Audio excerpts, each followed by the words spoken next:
여러분 안녕하세요. 애널라이즈 국어 힘차게 시작해 보겠습니다. 저는 송티입니다. 네, 이제 1강 시작이고요. 수능 국어의 제로라는 이름을 들고 나왔어요.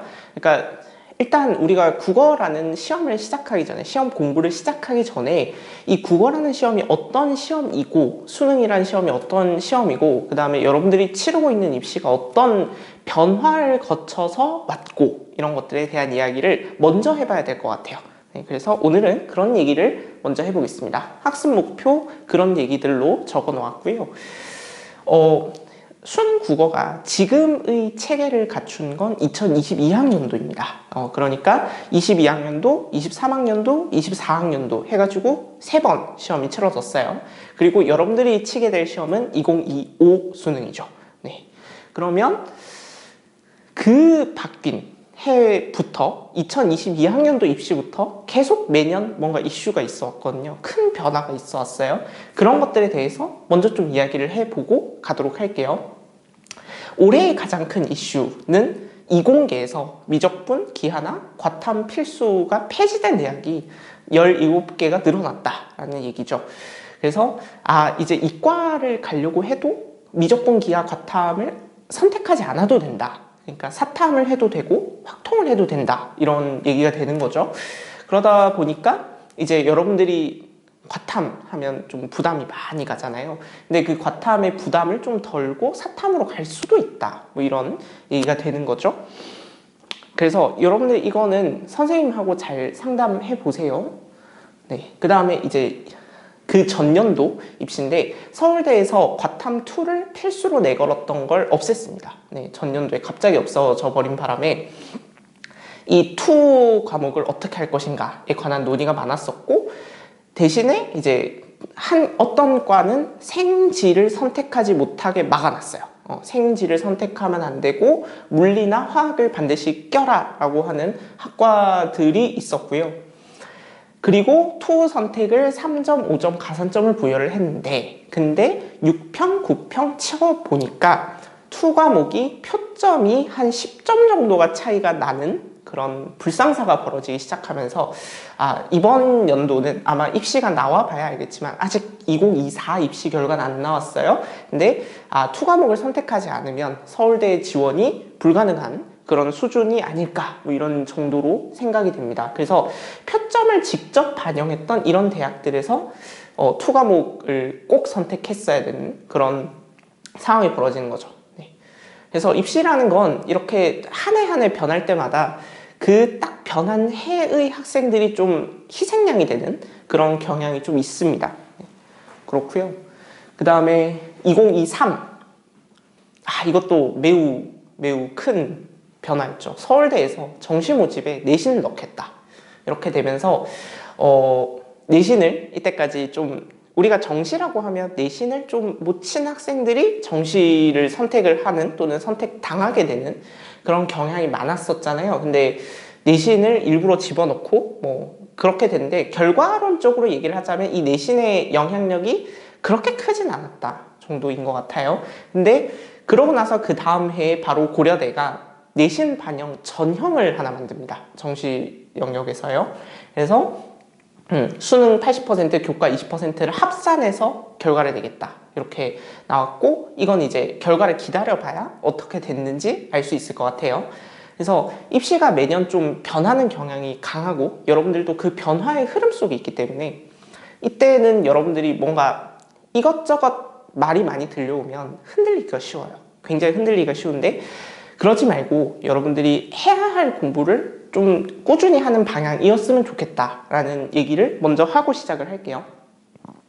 그리고 수능 체제가 바뀐 게 2022학년도죠. 네, 그래서 국어가 최초로 선택 과목이 쪼개지는 현상이 벌어졌어요. 그러니까 국어 A형, B형 이런 게 있기는 했었거든요, 옛날에는. 근데 A형, B형이 아니라 선택 과목을 따로 보고 점수는 합산하는 그런 방식을 택한 거죠. 그래서 공통 과목이랑 선택 과목이라는 게 생긴 게 이제 2022학년도부터고, 그렇게 해서 지금 3번의 수능이 치러졌는데 이 3번의 수능이 전부 다 드라마틱했던 그런 변화를 보이고 있어요. 그리고 EBS 연계 반영 비율이 50%로 줄었잖아요. 그래서 처음에는 이제 대부분 비문학 독서 영역에서 연계가 좀 많이 줄고 문학은 연계가 그대로 갈 거다 이렇게 생각을 했었는데 첫 해는 그렇게 한 것 같아요. 근데 그 다음 해부터 뭔가 갑자기 현대소설 연계가 빠지기 시작했죠. 그러다 보니까 비연계 문학을 푸는 게 하나의 또 관건이 됐고, 그래서 또 말들이 많았어요. 또 말들이 많았는데 제 생각은 연계든 비연계든 일정하게 풀 수 있는 실력이 있어야 된다. 연계면 시간이 줄어드는 효과를 여러분들이 기대를 하면 되고, 근데 실력은 비슷해야 한다 라는 게 제 중론이에요. 그래서 여러분들이 애널라이즈 국어를 공부하면서 그런 일정한 실력을 만들어 보기를 기대합니다. 그리고 이거는 뭐 안 좋아진 것 같아요. 제가 봤을 때는 한국사랑 탐구 영역 사이에 답안지를 회수하고 다시 나눠주고 해서 5분이 늘어났어요. 그래서 원래는 4시 32분에 수능이 끝나는 게 정상인데 4시 37분에 수능이 끝나게 됐죠. 네. 그 다음에 이제 제2외국어 한문, 요거는 서울대 인문계열을 지원하는 학생들이 보는 거고, 근데 요거를 절대평가로 바꿔놔서 또 서울대 입시가 왈카닥 뒤집혔고, 한국사 같은 경우에 여러분들 이거 잘 모르는 친구들 많은데 정근대사, 근현대사 비율이 25대 75, 그러니까 5문제 15문제가 나와요. 이것도 모르는 친구들이 많더라고. 그래서 여러분들 그 뗀석기만 공부하고 앉아있으면 문제 못 맞추는 거예요. 알겠죠? 그렇고 그 다음에 또 이제 세부적인 걸로 들어가자면 매체라는 게 나온 지 이제 3년이 된 거예요. 매체라는 과목이 새로 생긴 거고, 수능이 94학년도부터 시작을 했거든요. 근데 매체라는 과목이 없었는데 새로 생겼고 수능 문제로 또 등장을 해냈죠. 근데 제 중론은 그렇습니다. 지문을 구성하는 방식이나 오답을 만들어내는 패턴이 전부 다 화작이에요. 그러니까 언매를 선택하는 친구들은 무조건 화작도 잘해야 돼요. 그래야 매체 문제를 맞출 수 있습니다. 네, 그래서 나는 언매를 선택했는데 화작 안 했는데 이렇게 생각하시지 말고요. 언매를 선택했다면 화작을 선택한 거나 다름없다. 이렇게 생각하고 공부를 했으면 좋겠다는 거예요. 그 다음에 이게 처음 나왔을 때는 제가 어떻게 예상을 했었냐면 선택 과목에서는 변별력을 행사할 가능성이 낮다. 왜냐하면 화작이랑 언매 사이의 표점 차이를 줄이려고 노력을 할 것이다. 이렇게 얘기를 했었는데 첫 해는 그게 맞았어요. 첫 해는 그게 맞았는데 이제는 이게 틀린 말이 돼버렸습니다. 선택 과목에서도 변별력을 행사해요. 언매는. 그렇고 신유형에 대해서는 부담감을 가질 필요가 없는 건 맞아요. 이제 신유형은 거의 없어진 것 같고, 그 다음에 문학과 독서의 문제수가 4문제 늘었죠. 네, 근데 신유형이 나온 게 아니라 뭔가 그전에 있었던 문항이 더 지엽이라고 얘기하기 좀 그런데 어쨌든 더 세세하게 물어보는 방식으로 진화를 한 것 같아요. 그래서 보시면 알겠지만 문학과 독서의 난이도가 항상 해마다 어려웠지만 더 어려워지고 있습니다. 네, 그 다음에 EBS 연계율이 축소되었지만 그렇다고 여러분들이 EBS 공부를 안 할 수는 없어요. 안 할 수 없는데 EBS를 그러면 똑똑한 방식으로 공부를 좀 해야 되겠죠. 네, 그 방법에 대해서도 뒤에서 소개를 할 거예요. 네, 그러면 이제 우리가 입시의 변화에 대해서 쭉 살펴봤어요. 여러분들이 꼭 알아야 하는 입시의 변화. 왜냐하면 여러분들은 결국에는 이 수능 시험을 대학 가기 위해서 보고 있는 거잖아요. 그러다 보니까 입시에 대해서 얘기를 안 할 수 없었고, 그래서 입시를 얘기를 했습니다. 그러면 우리가 이제 뭐에 대해서 볼 거냐? 수능 국어라는 시험이 어떤 시험인가에 대해서 얘기를 좀 해볼게요. 이게 한동안 많이 얘기가 됐었던 것 같아요. 뭐냐면 내가 쓴 시인데 내가 틀렸다. 이런 얘기가 엄청 나오면서 이 수능이라고 하는 시험이 과연 정당한 시험이냐, 뭐 수시, 정시 뭐 이런 얘기까지 확장이 되면서 꽤 많이 논란이 됐었던 것으로 기억을 해요. 그래서 궁금하잖아요. 자기가 쓴 시를 어떻게 하면 틀리지? 라는 생각이 좀 들어서 여러분들 4페이지 보시면 그 인터뷰 실어놨거든요. 최승호 시인이 이렇게 얘기를 했습니다. 뭐 언제부터 내가 쓴 시가 뭐 수능이나 모의고사에서 나온다는데 나는 다 틀렸다. 그래서 안 풀어본다. 뭐 이렇게 얘기를 하는 거예요. 근데 이제 이분이 이런 얘기를 합니다. 너 구린 거 알아. 라는 이런 게 모국어의 맛과 멋인데 이 시의 주제가 뭐냐, 사조가 뭐냐, 시인은 어느 독인이냐 라고 묻는 게 수능 시험이래요. 자, 여기에 대해서 제가 진짜 할 말이 많아요. 근데 이제 기자가 이렇게 얘기를 했나 봐요. 수능은 15년이 넘은 시험이고 아주 엄밀한 과정을 거쳐서 출제가 되는데 그러면 본인이 쓴 시라면 이의 신청을 해볼 수 있지 않느냐. 굉장히 예리하게 질문을 한 것 같아요. 근데 나도 생각하지 못한 정답이 어떻게 나오는지가 정말 미스테리다. 뭐 이렇게 얘기를 한 것 같아요. 그러면 한번 풀어보자 이거지. 우리가 진짜 이분이 무슨 생각으로 이걸 풀었을까? 한번 우리도 풀어봅시다. 네, 그래서 5페이지에 문제가 있거든요. 네, 이 문제 3문제 있어요. 3문제 시간을 한 5분 정도 주면 여러분들 풀 수 있을 것 같아요. 그래서 한번 풀어보세요. 자, 여러분들 푸셨죠? 네, 그러면 정답이 궁금할 것 같으니까 정답부터 불러보자면 1번에 2, 2번에 1, 3번에 5 써드리는 게 낫겠죠? 네, 정답은 2, 1, 5입니다. 근데 시인이 이 세 문제를 전부 다 틀렸어요. 놀랍게도 네, 전부 다 틀렸거든요. 그래서 시인이 골랐던 정답을 한번 써봅시다. 시인이 골랐던 정답은 4, 2, 3이에요. 자, 이거를 학생들한테 풀어보기 시키면 정말 많은 학생들이 2번을 틀려요. 2번을 틀리는데 2번을 골라서 틀려요. 근데 정답은 1번이거든요. 이 얘기를 좀 해볼 필요가 있고 그 다음에 많은 학생들이 틀리는 건 3번인 것 같아요. 3번을 그 다음으로 많이 틀리는 것 같은데 이 얘기에 대해서 좀 해봅시다. 일단 가시는 뭐 이렇게 되어 있어요. 맞죠? 9, 5 이렇게 되어 있는데 여러분들이 알고 있는 한자는 이 정도는 알고 있어야 될 것 같아요. 비. 그러면 실 한번 쭉 읽어볼게요. 궁벽하게 사노라니 사람 보기 드물고 궁벽이란 단어는 여러분들이 고전 시가에서 많이 공부를 하면 알게 됩니다. 가난하다. 그 다음에 항상 의관도 걸치지 않고 있네. 낡은 집에 향랑각시가 떨어져 기어가고 황폐한 들판엔 팥꽃이 남아있네. 병 많으니 따라서 잠마저 적어지고 글 짓는 일로서 수심을 달래보네. 여기까지 읽었을 때 어때요 여러분들? 굉장히 우울하죠. 네. 굉장히 뭐 병도 많으시고 맞죠? 황폐한 들판에 뭐도 다 떨어져 갖고 낡은 거에 떨어져 갖고 굉장히 그 상황이 네. 속된 말로 시공창 뭐 이렇게 볼 수 있겠죠?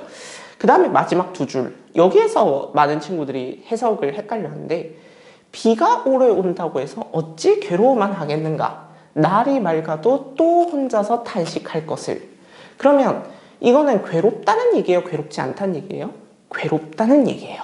탄식한다는 얘기예요. 이걸 여러분들이 일단 알고 가시를 읽었어요. 자, 그러면 아마 이제 좀 공부를 한 친구들은 가시를 읽으면 가시에 해당하는 문제를 풀어야 된다라는 걸 알고 있을 거예요. 몰랐다면 이제부터 알아가면 되죠. 네, 그래서 가를 보면 우울한 분위기 맞는 것 같고 대립적 가치 이런 게 있었나? 라는 생각이 들어요. 그냥 한없이 우울했던 것 같은데 부정적 현실에 대한 인식 맞는 것 같죠. 그 다음에 배경 묘사를 통해서 화자의 정서를 암시했다. 배경 묘사도 어느 정도는 있었던 것 같은데 정서? 뭔가 우울했던 것 같은데 대충 맞는 것 같아요. 네, 그러면 나로 갑시다. 나는 오장환의 소야의 비인데 소야의 노래인데 여러분들이 이 한자 정도는 알고 있어야 될 것 같아요. 밤의 노래인 것 같아요. 자, 그러면 쭉 보니까 무거운 쇠사슬 끄는 소리 내 맘의 뒤를 따르고 여기 쓸쓸한 자연은 곁에 있으나 풋풋이 흰눈을 흩날려 이정표 썩은 막대 고이 묻히고 더러운 발자국은 함부로 지켜서 오직 치미는 미움.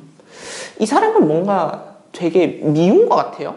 뭔가 쓸쓸해 보이고 맞죠? 쓸쓸한 어쩌고 저쩌고 우울해 보이죠? 이 시도 마찬가지로 낯선 집 울타리에 돌을 던지니 개가 짖는다. 어메야 아직도 차디찬 묘 속에 살고 있느냐. 뭔가 차디찬 묘에 살고 계시는 분을 부르는 것 같아요. 정월이 기울어서 낙엽송에 쌓인 눈바람에 흐트러지고 산짐승의 우는 소리 더욱 처량히 개울물도 파랗게 일어 진눈깨비는 금시로 나려 비애를 적시울 듯. 여러분들 요거는 알고 있어야 됩니다. 희노애락 정도는 알고 있으면 좋을 것 같아요. 요것도 알고 있으면 좋죠. 슬플 비. 네, 비애를 적시우듯 도형수의 발은 무겁다. 뭔가 되게 무겁고 뭔가 되게 쓸쓸하고 하여튼 부정적인 것 같아요. 시가. 그러면 또 1번으로 가서 보니 감각적인 이미지를 활용해서 선명한 인상을 줬다. 그럼 감각적 이미지가 있습니까? 하고 보니까 이정표의 썩은 막대가 고이 묻혔다. 시각적인 이미지가 있는 거예요. 이거는 맞죠? 낯선 집 울타리에 돌을 던지니 시각적 이미지가 딱 떠오르잖아요. 정월이 기울어서 낙엽송에 쌓인 눈이 바람에 흐트러지고 시각적 이미지가 있죠. 네, 개가 짖는다. 청각적인 이미지도 있고요. 네, 선명한 인상을 어느 정도 주는 것 같아요. 그러면 나에서는 우울한 분위기가 조성되어 있다. 우울한 분위기죠. 네, 처음부터 끝까지 다 우울했던 것 같아요. 그러면 다를 요거 풀어야지. 부정적 현실에 대한 인식. 네, 현실이 굉장히 부정적이었죠. 그 다음에 배경 묘사를 통해서 정서를 암시했다. 배경 묘사, 뭐 무거운 쇠사슬 끄는 소리 뭐 이런 것도 나왔고 화사의 정서 굉장히 뭐 처량하다, 뭐 비애 뭐 이런 얘기 했으니까 맞는 것 같아요. 그러면 모르겠다. 2번인데 요거 별표를 좀 해볼래요? 2번은 일단 다의 A에 대한 보기의 해석을 고려하라 이렇게 얘기를 했어요. 여러분들이 2번을 골라 쓸 것 같아요. 일단 제가 다를 읽어야 되긴 한데 2번을 골라 쓸 것 같은 게 뭐냐 하면 이게 다에 관한 얘기예요. 다의 입장에서는 이게 맞는 얘기예요. 근데 왜 2번이 답이 아닐까? 여러분들이 여기에서 생각해 봐야 될 게 대한민국의 대부분의 학생들이요. 문제를 안 읽어요. 문제가 뭐라고 했냐면 가의 화자가 A에 대해서 할 수 있는 말이라 그랬어요. 그러면 생각해 보세요. 주인공이 누구예요? 가예요? 다예요? 가예요. 이 사람이 주인공이요. 이 사람이 할 말이라고요. 그러면 누구 입장에서 생각해야 돼요? 가 입장에서 생각을 해야 돼요. 근데 대부분의 학생들이 보기가 이렇게 있으면 다의 입장에서 생각을 한다고요. 그래서 틀려요. 자, 그럼 무슨 얘기냐? 다를 한번 읽어보죠. 다의 보기를 먼저 봅시다. 시인이 물고기한테 시를 선물하고 싶어 한대요. 그게 다예요. 시인은 시를 선물하고 싶대요. 물고기한테. 그러면 시가 모든 존재의 영혼인 까닭이다. 영혼이 되어줄 수 있대요. 수족관에 갇힌 열대어, 즉 물화된 인간. 열대어랑 인간은 같은 존재인가 봐요. 맞죠? 네. 그 다음에 잃어버린 영혼을 회복하기 위해서는 비유적으로 시가 있어야 한다. 그러면 시는 영혼을 되찾아줄 수 있는 거야. 물고기는 인간이야. 이 생각을 가지고 다를 한번 읽어보죠. 아마존 수족관 열대어들이 유리벽을 끼어서 헤엄치는 여름밤. 그럼 여러분들이 어떤 걸 이렇게 생각을 해볼 수 있어야 되냐면 아마존의 수족관, 어항을 그려놓긴 했지만 여기에 열대어들이 이렇게 가고 있는 걸 생각을 해보세요. 새검정길 장어구이집 창문에서 연기가 나고, 그러면 검정색 길, 빨간색입니다만 검정색이라고 생각해 주세요. 장어구이집의 창문에서는 연기가 나고, 이런 걸 여러분들이 상상을 하면서 글을 읽었으면 좋겠다는 거예요. 아스팔트에선 고무 탄내가 난다. 그러면 생각해 봐요. 요 이미지는 어떤 이미지인 것 같아요? 도시에 뭔가 복잡한, 냄새 별로 안 좋은 그런 이미지인 것 같죠? 열난 기계들이 길을 끓이면서 질주하는 여름밤. 막 기계들도 막 가고 있나 봐. 상품들은 덩굴져 자라나며 색색이 종이꽃을 피우고 있고, 철근은 밀림, 간판은 열대지만. 여러분들 막 철근들 보이죠? 건물 이렇게 쌓아 올릴 때 보이는 이 철근. 철근이 마치 밀림 같고 간판은 열대 같대요. 근데 아마존강은 여기서 아득히 멀어서 열대어들은 수조각 속에서 목마르다. 그러면 이 열대어들은 굉장히 뭐한 상태? 목마른 상태. 뭔가 부족한 것 같아요, 물이. 변기 같은 귓바퀴에 소음이 부엉거리는 여름밤. 열대어들에게 시를 선물하니. 시가 나왔다. 열대어는 아까 뭐라 그랬죠? 인간들에게 뭐가 필요하다? 시가 필요하다. 이렇게 얘기를 한 것 같아요. 노란 달이 아마존 강물 속에 향기롭게 출렁이고, 아마존 강변에는 후리지아 꽃들이 만발했다. 그렇대요. 그러면 봅시다. 대입적인 가치 있나요? 요거는 뭐 있다고 할 수도 있을 것 같은데, 뭐냐면 어떻게 주장하는 친구들이 있을 것 같냐면, 장호고의 집 창문의 연기, 아스팔트의 고무 탄내, 뭐 열난 기계들이 길을 끓이면서 이런 철근 도시죠. 도시에 안 좋은 이미지를 부각하고 있잖아요. 맞죠? 근데 뭐가 필요하다? 이런 인간들에게 시가 필요하다라고 얘기를 했으니까 대립적 가치 아니에요? 맞는 것 같아요. 근데 가는 확실하게 대립적 가치가 없죠. 그래서 답은 2번이에요. 답은 2번이고, 감각적 이미지를 활용해서 선명한 인상을 줬다. 이건 다의 끝부분만 봐도 노란 달, 향기롭게 출렁이고 뭐 이렇게 되어 있으니까 감각적 이미지 너무 맞는 것 같아요. 부정적 현실에 대한 인식, 아까 물고기들 목마르다고 했으니까. 그 다음에 배경묘사, 막 우리 아까 그림 그리면서 봤었죠? 네, 화자의 정서를 암시했다, 드러낸다가 아니라 암시했다니까 맞다로 할 수 있을 것 같아요. 그래서 확실하게 답을 2번 골랐을 거고, 1번은 여러분들이 쉬웠을 것 같은데, 자 이제 2번을 보자고요. 2번, 가의 화자가 A가 열대어한테 시를 선물해야 된다 이렇게 얘기를 한 거잖아요. 그러면 이거에 대해서 어떻게 얘기를 할까? 아까 가는 정약용 선생님이 쓴 시였잖아요. 맞죠? 그러면 어떻게 얘기를 할까인데, 그러면 생각해 봅시다. 이분은 어떤 분이었죠? 궁벽하게 살고 막 낡고 황폐하고 병도 많고 수심도 많고 하신 분이었잖아요. 그러면 뭐라고 얘기를 해야 될 것 같아요? 이분은 아직도 모르겠다고요? 그럼 다시, 글 짓는 일로서, 그러면 글을 막 썼어. 수심을 달래 본다고 했어요. 근데 마지막 두 줄에서 뭐라 그랬냐면, 비가 오래 온다고 해서 어찌 괴로워만 할 것인가. 날이 맑아도 또 혼자서 탄식할 것을. 그럼 봐봐요. 비가 와도 괴롭고 날이 맑아도 괴롭고.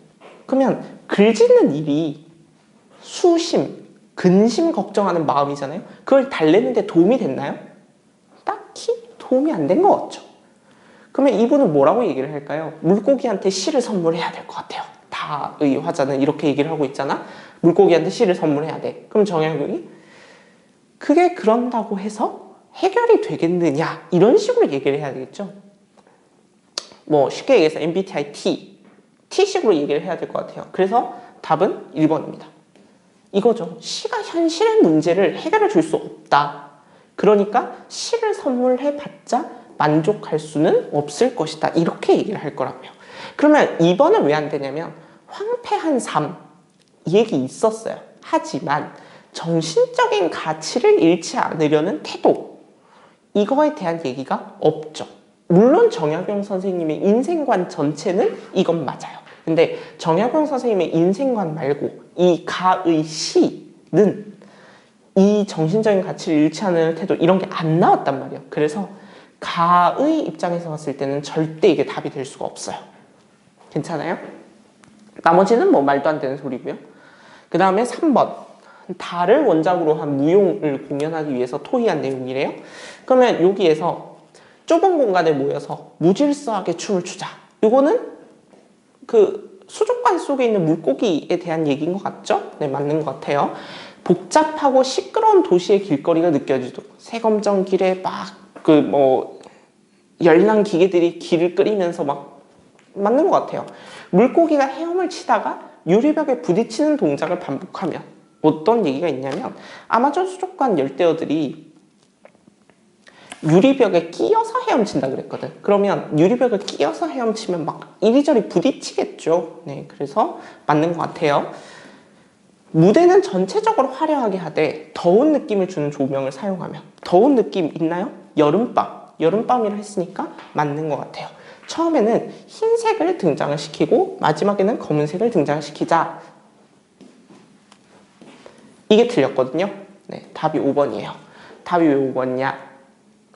볼게요. 새검정길. 처음에 나온 색이 무슨 색? 검정색. 연기, 고무탄내. 이런 거 전부 다 검정색이죠. 그런데 나중에 보면 어떤 색이 나오냐면 노란 달. 맞죠? 네, 후리지아 꽃 이런 게 나오는데 후리지아 꽃은 색이 여러 개인 것 같아요. 제가 봤을 때는. 네, 그러니까 처음에 흰색이 나와야 할 이유가 없습니다. 네, 그래서 틀린 것 같고요. 그러면 다시 일단 문제를 다 풀긴 했어. 근데 시인이 이걸 다 틀렸다 그랬잖아요. 그러면 생각을 해봅시다. 이제 뭘 생각을 해볼 거냐면 시인이 골랐던 정답 1번에는 일단 4번을 골랐다 그랬죠. 네. 그러면 이분은 왜 4번을 골랐을까에 대한 얘기예요. 적절하지 않은 것이라고 얘기를 했는데 이건 여러분들이 그냥 스스로 생각을 좀 여러 번 해봤으면 좋겠어요. 근데 제 생각을 말씀을 드려볼게요. 시인은 일단 다를 쓴 시인이거든요. 그러다 보니까 다 틀렸다고 생각을 했던 것 같아요. 어떤 입장에서 틀렸다고 생각을 한 것 같냐면 나는 부정적 현실에 대해서 얘기한 게 아니라 이 현실을 극복해야 된다라는 관점에서 이야기를 한 거다. 이렇게 생각을 하신 것 같아요. 제가 봤을 때는. 그러니까 봐봐요. 현실에 대한 인식이라고 그랬지. 맞아요? 부정적 현실을 막 한탄하고 이런 것에서 그쳤냐? 이렇게 물어보지 않았거든요. 인식만 들어있으면 되는 거예요. 근데 제가 생각했을 때 이 4번을 골랐다는 건 너무 나가지 않았나. 내가 부정적 현실에 대해서 그런 주제가 아니다. 이렇게 생각을 하신 것 같아요.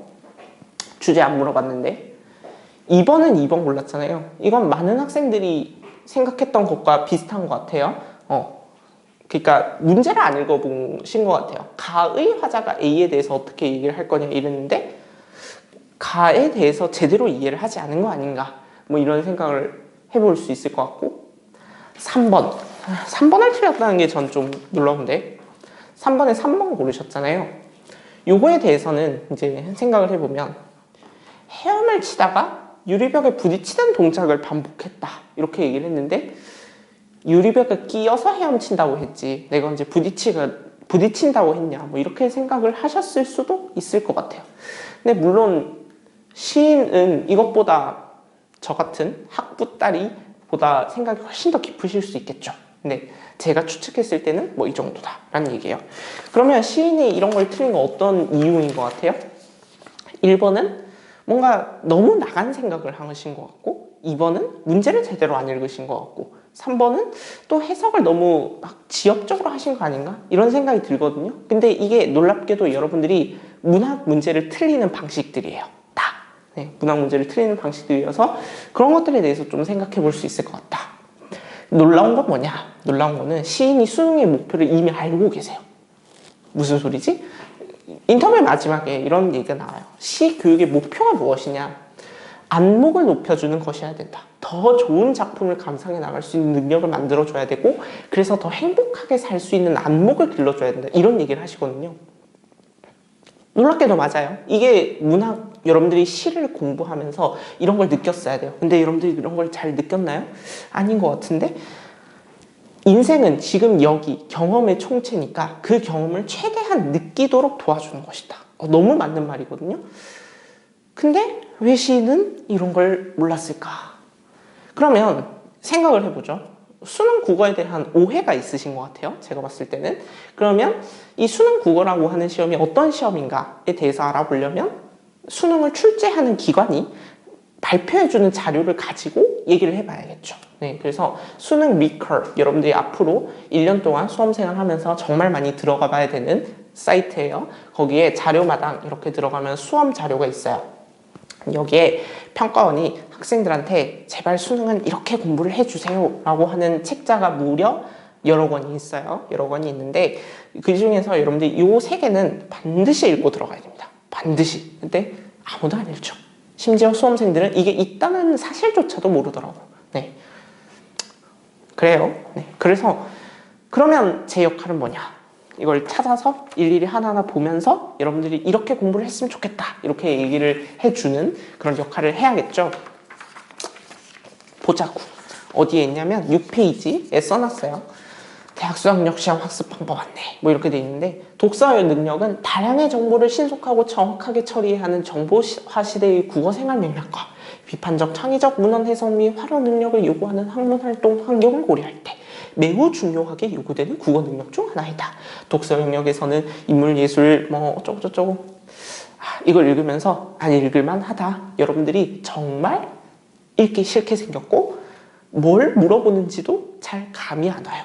맞죠? 네, 그래서 뭐 문학 영역은 더 가관이에요. 인간의 삶과 세계에 대한 심미적, 창의적 인식을 가능하게 하고. 뭔 소리지? 이거죠? 읽어도 무슨 말인지 와닿지 않는다. 자, 그러면 제가 다른 책을 쭉 찾아봤어요. 다른 책이 뭐가 있나. 여러분들은 전혀 관심이 가지 않겠지만 아마 임용고시 공부하시는 분들이나 아니면 여러분들 학교 선생님은 이 책을 반드시 보셨을 거예요. 국어과 교육과정 해설서. 여러분들이 공부하고 있는 교육과정은 1호 개정 교육과정이거든요. 그래서 교육과정에 뭐라고 되어 있냐면 여러분들이 국어를 공부하면서 비판적, 창의적 사고 역량, 자료, 정보 활용 역량, 의사소통 역량, 공동체 대인관계 역량, 문화 향유 역량, 자기 성찰 개발 역량 이런 걸 함양하셔야 된대요. 여러분들 고등학교 3년 동안 이런 능력을 함양해 오셨습니까? 놀랍죠?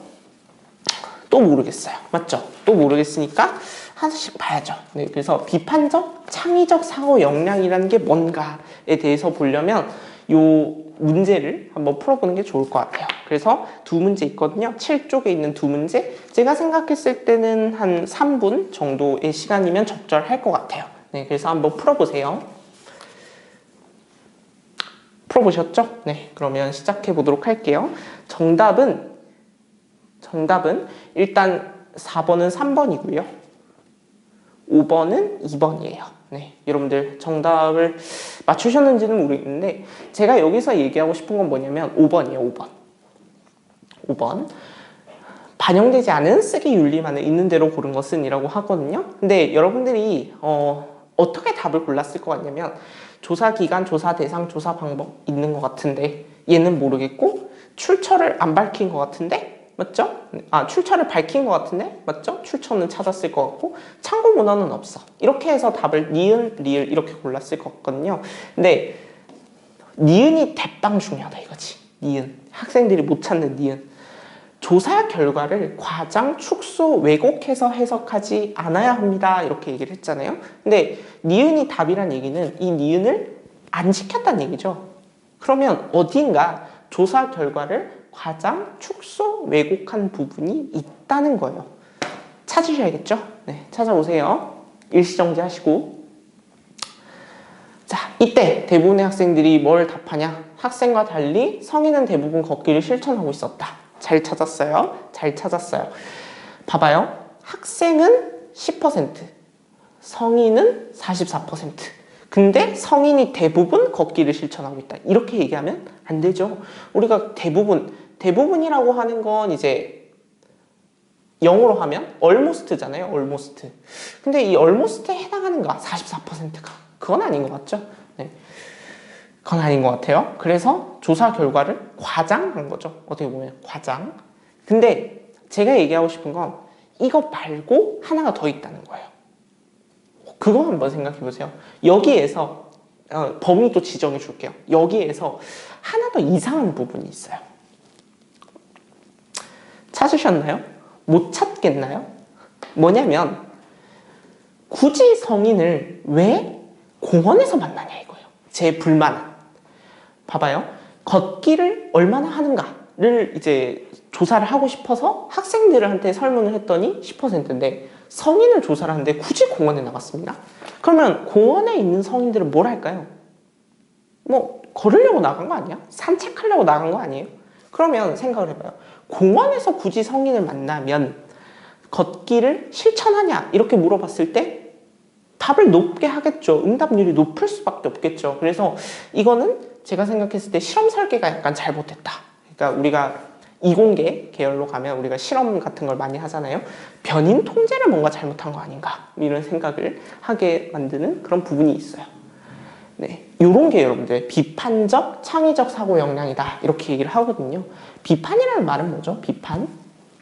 비판이라는 건 그 사람의 주장, 근거, 이게 합당한지를 보는 거죠. 그래서 주장과 근거가 합당한지를 보는 건데 44%를 대부분이라고 설명을 하면 그건 합당하지 않은 게 되는 거죠.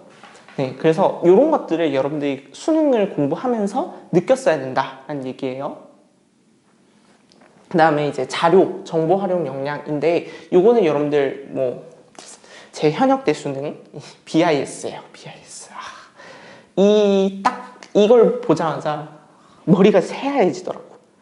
머리가 새하얘지면서 이거 대체 나한테 왜 이러나 싶기도 하고, 이게 제 마지막 문제였거든요. 그 당시 국어 풀 때 제일 마지막에 풀었던 문제인데 결국엔 못 풀어서 틀렸어요. 현역 때는 틀렸고. 그렇습니다. 여러분들이 자료나 정보를 이걸 가지고 활용을 할 수 있어야 되는데 어려운 문제니까 일단 넘어가서, 그러면 아까 무슨 얘기 있었냐면 비판적 창의적 사고 역량, 자료 정보 활용 역량, 이런 건 다 국어에 해당하는 것 같아요. 맞죠? 근데 의사소통 역량, 공동체 대인관계 역량, 이런 게 좀 의심스럽지 않나요? 여러분들이 국어를 공부하면 공동체와 살아갈 수 있는 능력이 늘어난대요. 무슨 소리지? 자, 그러면 생각을 좀 해보자고요. 그 의사소통 역량, 공동체 대인관계 역량이라는 게 뭐냐? 문학이요, 문학. 여러분들이 문학을 공부하면서 그런 능력을 길렀어야 한다는 거거든요. 그래서 한번 풀어보세요. 8에서 10번 한번 쭉 풀어보세요. 푸셨나요? 네. 요거는 제가 해설을 하진 않을 거예요. 해설은 언제 또 할 일이 있을 겁니다. 할 일이 있을 거라서 일단 답만 불러볼게요. 답은 2번, 8번에 2번이고요. 그 다음에 9번을 많이 틀리더라고요. 5번이에요, 5번. 5번이고, 굳이 해설을 하자면 날아가는 왁새랑 완창을 한 소리꾼이 대비되지 않고요. 날아가는 왁새랑 완창을 한 소리꾼이 어우러지고 있죠. 네, 그래서 대비 틀렸고, 사실적이란 말 절대 안 됩니다. 왜냐하면 색을 마감했던 소리꾼을 상상적으로 떠올렸다 했잖아요. 근데 예술의 형상을 사실적으로 보여줬다라고 얘기를 하면 안 되는 거예요. 이해되죠? 네, 그래서 둘 다 틀렸고, 네, 여기에서 많이 틀리거든요. 여기 3번, 4번. 네, 이게 맞는 선지들입니다. 왜 맞는지는 잘 생각해 보세요. 할 일이 있을 거예요.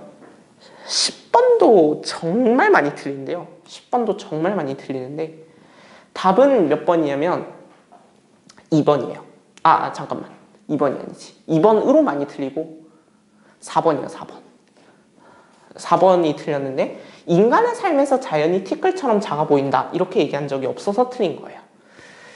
자, 이 얘기를 왜 하느냐, 제 얘기를 좀 잘 들어보세요. 수능이라고 하는 시험에 대해서 좀 얘기를 좀 더 길게 해보려고 해요. 수능이라고 하는 걸 풀어서 얘기를 하면 뭐죠? 대학 수학 능력 시험. 제가 지금 전자칠판을 써본 지가 꽤 오래돼가지고 적응하는데 시간이 걸리고 있어요. 대학 수학 능력 시험. 자, 그러면 대학 수학 능력 시험의 뜻을 여러분들 한번 풀이해 볼래요? 대학은 알 것 같은데 수학, math? 잠깐만. math?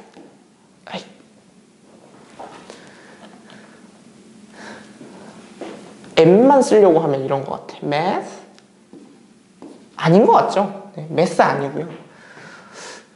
이게 진짜 매스라고 생각하는 사람도 있어. 수학여행은 그럼 매스 트립 아니죠. 네, 그래서 매스 아니고 이건 뭐냐 한자입니다. 한자. 닦을 숫자, 배울 학자. 한자는 진짜 안 써지네요. 이렇습니다. 네. 그러면 얘는 무슨 한자냐? 수련, 수양 이런 거 생각하면 될 것 같아요. 학자는 대부분 알지 않나? 학문이에요, 학문. 그러면 학문을 수양한다. 그러면 학문을 공부한다. 공부라고 생각하면 될 것 같아요. 능력시험. 자, 이제 뜻풀이 할 수 있겠다. 뜻을 한번 풀어볼래요? 대학에서 공부할 수 있는 능력이 있는지를 보는 시험이에요. 여러분들이 대학교에 가서 여러분들이 공부할 능력이 있습니까? 이렇게 묻는 시험이 대학 수학 능력 시험이라고요. 그러면 생각을 해봅시다. 국어는 몇 칠까요? 국어를 공부하면 뭐가 있을까? 그러면 생각을 해봅시다. 대학교에서 어떻게 공부를 할까에 대해서 생각해 볼 필요가 있어요. 여러분들 대학에서는 어떻게 공부를 한다고 생각을 해요? 교수님이 알려주는 거 막 일일이 하나하나 받아 적고 그거 달달달 외워서 내신처럼 공부한다.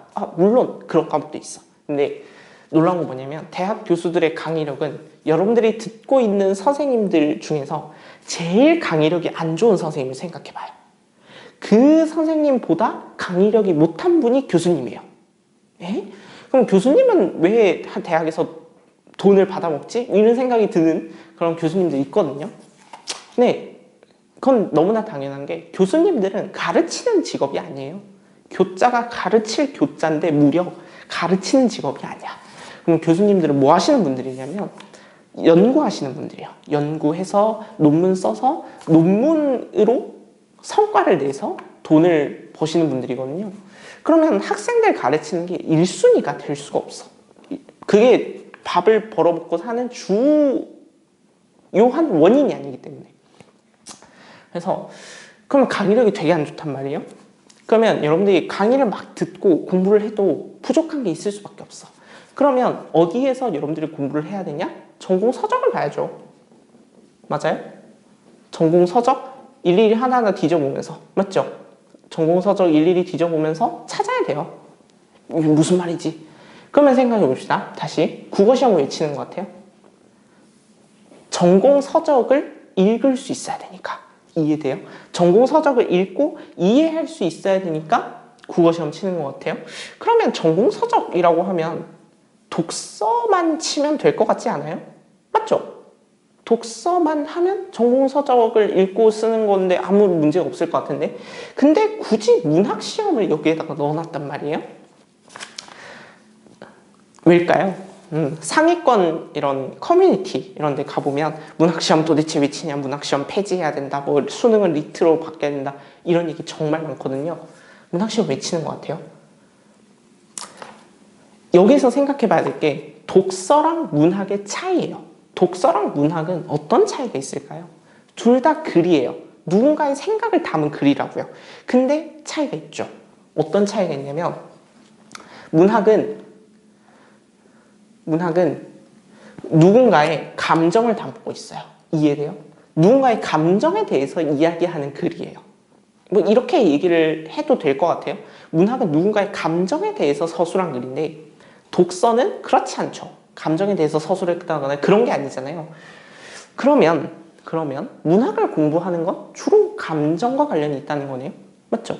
누군가의 감정을 읽는 게 내가 대학 가는 거랑 대학에서 공부하는 능력이랑 무슨 관련이 있냐 이런 생각을 하게 되죠.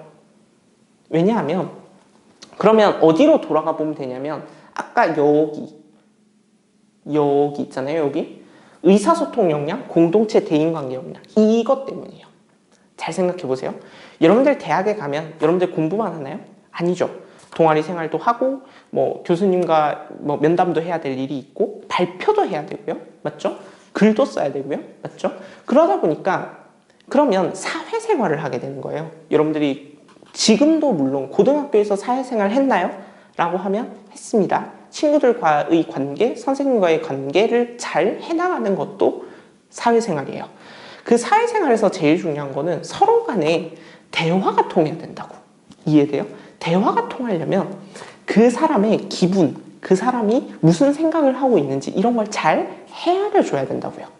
이해되죠? 네, 서로가 그게 될 때 의사소통이라는 게 되는 거고 대인관계가 되는 거예요. 근데 이게 안 되면 어떤 일이 벌어지는 거죠? 이게 안 되면 어떤 일이 벌어지는 거죠? 우리가 이제 사회성이 떨어진다 이렇게 얘기를 하는 거죠. 그러면 문학을 공부하면서 여러분들이 어떤 걸 생각해 봐야 되냐면 이 사람은 왜 이런 생각을 하고 있을까? 이 사람은 왜 이런 감정이 들어있는 상태일까? 이런 걸 고민해야 된다고요. 근데 여러분들이 문학 공부를 하면서 그런 건 전혀 생각해 보지 않고 문제를 맞추는 데만 급급하다 보니까 문학이 재미가 없죠. 공감이 안 되는 거죠. 이해돼요? 그러면 문학을 공부할 때 어떤 방향으로 공부해야 될지 알겠어요? 문학은 누군가의 감정, 그 감정이 일어나게 된 이유, 그걸 찾아나가면서 여러분들이 읽어나갈 수 있어야 하는 거예요. 괜찮습니까? 네. 그래서 여기까지 하면 제가 하고 싶은 얘기는 다 한 것 같아요. 네. 그래서 오늘 수능 국어에 대해서 전체적으로 살펴봤습니다. 네, 그래서 수능이라고 하는 시험이 어떻게 쭉 역사가 흘러갔고 독서, 문학 이런 것들 공부하면서 여러분들이 앞으로 뭘 해나가야 될지에 대해서 쭉 얘기를 해본 것 같아요. 네, 그러면 우리는 2강 시에 대해서 본격적으로 살펴보겠습니다. 여러분들 고생 많으셨습니다.